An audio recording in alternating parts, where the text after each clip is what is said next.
when markets lost their center. At first, it felt like balance. Prices moved, but not too far.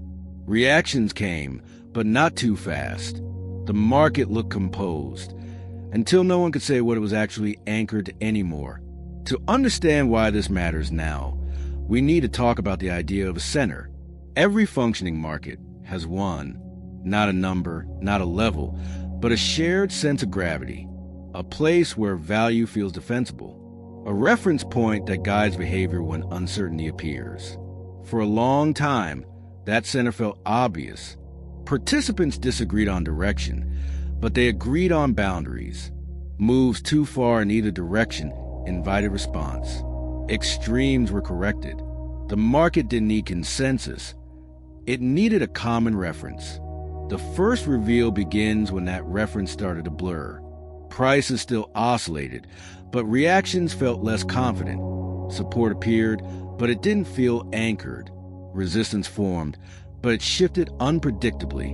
The market still moved, but without a clear point of return.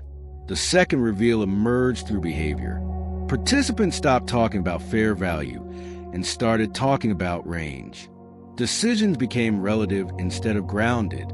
Buying wasn't about belief. It was about positioning. Selling wasn't about conviction. It was about timing. The center had softened into a zone. The third reveal came when familiar moves stopped producing familiar outcomes. Mean reversion weakened. Corrections extended further. Recoveries took longer. The market wasn't breaking rules. It was losing orientation. Without a center, every move required more justification, more patience, more explanation. This is how markets lose their center. Not through panic, not through shock, but through gradual erosion of shared reference. When no one is certain where value should pull price back toward, balance becomes temporary, stability becomes fragile, and movement, even small movement, starts to feel heavier than it should. The market hadn't fallen apart. It had lost its compass. And once a market loses its center, every future decision becomes harder. Because without gravity, nothing naturally returns to place. What followed would reveal how dangerous that loss can be, and why markets without a center don't drift randomly. They drift until something new takes its place. As the center weakened, the market began behaving like a system without gravity. Prices still fluctuated, but they no longer felt pulled back toward anything solid. Moves extended further than expected, then stalled awkwardly. Nothing snapped back cleanly. Balance became temporary instead of restorative. The conflict emerged in decision-making. Without a shared center, participants stopped agreeing on what justified action. Buyers waited for deeper discounts. Sellers waited for stronger rallies. Everyone referenced something different. The market wasn't conflicted about direction. It was conflicted about meaning. Liquidity reflected this loss immediately. Depth appeared, but it felt nomadic. Support formed briefly, then shifted. Resistance showed up inconsistently. Capital moved more often, but committed less. Without a center, liquidity stopped anchoring price and started orbiting it. The tension deepened as this behavior repeated. Each failed reversion weakened confidence further. Strategies built on balance struggled. Mean reversion models lost reliability. Momentum felt unreliable too. Without a center, neither return nor continuation felt trustworthy.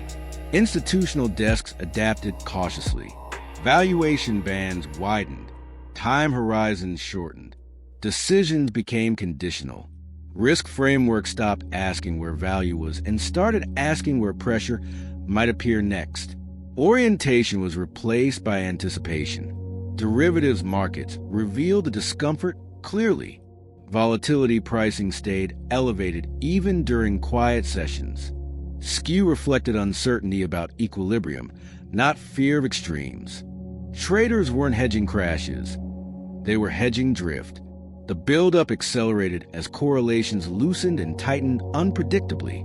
Assets that once moved together decoupled, then realigned without warning. Relationships lost consistency. Without a center, context shifted constantly. Veteran participants recognize the danger. Markets don't need a single price to function, but they need a shared reference. When that disappears, every move feels provisional. Participation becomes tactical. Confidence erodes without collapsing. The market was still moving, but it no longer knew where it was supposed to settle. And the next phase will reveal what happens when a market without a center encounters pressure that demands alignment. When something has to become the new reference point, whether anyone agrees or not. Because markets without gravity don't stay suspended forever. They eventually fall toward something. The resolution arrived not through agreement, but through necessity. When a market could no longer operate without a reference point, price itself became the center. Movement continued until hesitation disappeared and behavior finally aligned.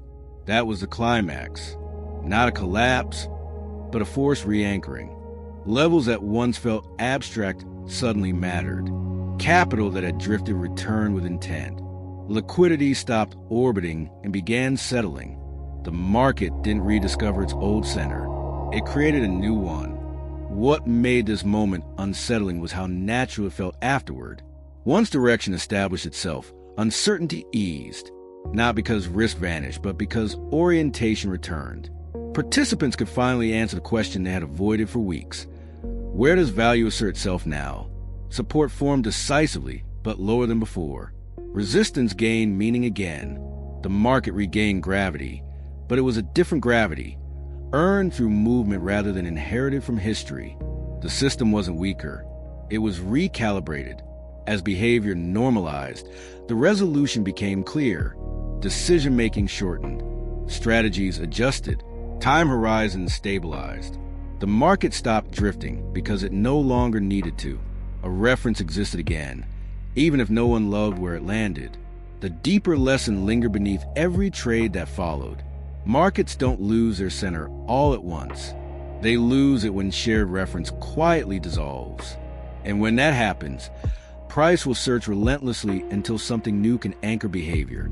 That search is never comfortable, but it is necessary. Because markets cannot function without gravity, without a center. Every move feels heavier than it should. Once a center returns, even difficult conditions become manageable again. Understanding this reframes how disorientation should be read. Not as chaos, but as transition. The space between centers is where uncertainty lives, and where adjustment does its hardest work. Markets don't drift forever. They drift until something becomes undeniable. And when that moment arrives, alignment follows, whether anyone is ready or not. Subscribe to join the journey. When